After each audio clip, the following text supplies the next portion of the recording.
Hey, Ron Jones here. I hope you're having a great day. And I just wanted to drop on and ask you a quick question. Have you already quit?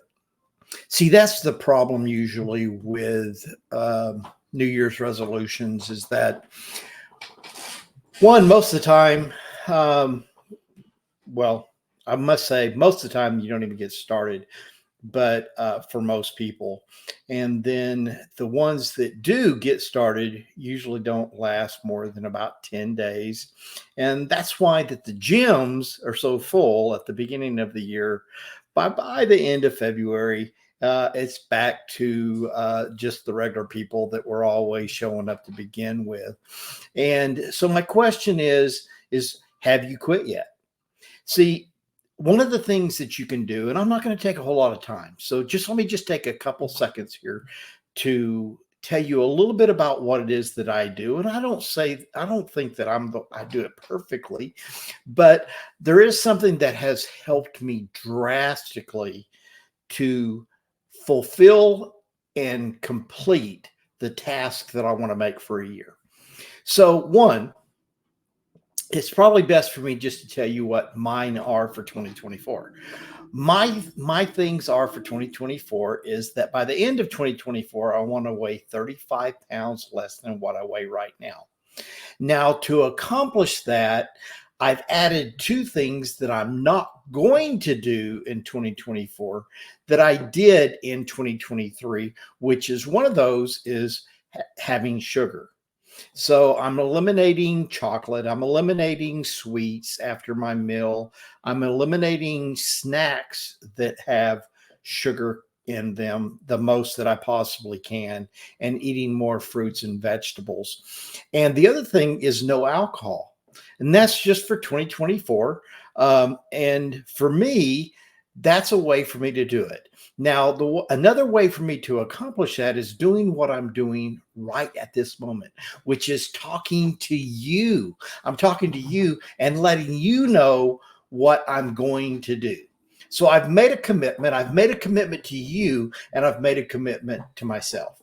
Now, something that I did that you're not going to be able to do this year, but I encourage you to not stop now. So what I did is I started this process last year. I started it around the end of, in fact, it was the week after or the day after Christmas on December the 26th. I did go ahead and indulge on the 25th, and I ate chocolate and ate the pies and the cakes and all the snacky type stuff. But then that was it. So I stopped and started my process before the end of the year. So you can't do that, but you can start now. A perfect example of that is 146 days ago, I started on my ice bath journey. Now, that was supposed to be a 90-day challenge. Now, that 90-day challenge has turned into a journey for me. And so my commitment is to do an ice bath every single day. Now, if sometime I ever mess up, and hey, we're human, it may happen. I don't know. I've put together safeguards to make sure that doesn't happen. But if it does happen, one of the things that I will not do is stop.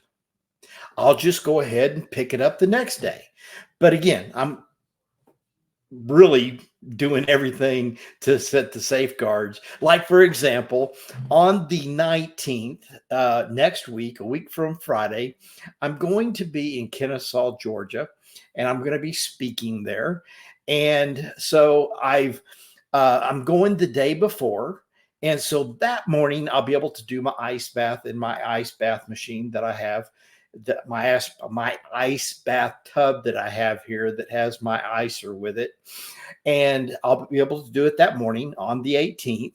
And I'm going to take a portable ice bathtub with me. Now I'm going to have to check that in. That's something that I normally wouldn't do. I normally don't check bags because when I started traveling some time ago, I stopped doing that. And so I'm going to have to do that because I want to have my portable ice bath tub with me so that on the morning of the 19th, before I'm going to be speaking, I want to have my ice bath done. So I'm going to those kinds of links to make sure that that happens. Now, my first thought was okay, I'm flying home that evening after I speak on the 19th, and I can probably make it home in time. But then I got to thinking, well, what if I don't? What if the plane gets delayed? What if I get completely delayed and I'm not able to make it home that night? And so, again, I'm trying to put together safeguards to make sure that that happens. Another thing that I do is a daily blog. And I encourage you to join me on that daily blog. If you're watching me on LinkedIn, I post those on occasion. I am on TikTok, LinkedIn, or on Instagram. On Instagram, it's The Real Ron Jones. And so anyway, and then of course on Facebook, but and on YouTube. And so you can find me in one of those places if you want to see the daily vlog and kind of see some of the antics and some of the things that I do. I usually try to put something in there that's going to create some type of value. However, sometimes it's more clunky. But hey, the other thing that I have put into 2024, which I started last year, was 100% authenticity. And so, anyway, I hope you have a great day. I just thought I'd jump on here and, make your comments. Hey, your comments mean a whole lot to me. And your likes and your love and your hearts and all that kind of stuff. Those are great. But I love the comments, and I promise you that if you make a comment, I will respond to that, even if you're watching the replay with this. I hope you have a great rest of your Wednesday. And it's like Cody Askins said in one of his Instagrams this morning it's hump day. He didn't understand quite what hump day is. And hey, Cody, what hump day is, you were right. It is the middle of the week. Some people use that for other things too. And if that's what you use it for, you know what I'm talking about. But anyway, if you want to be Mike, anyway, for a hump day. Anyway, hope you have a great day. Talk to you soon. Bye.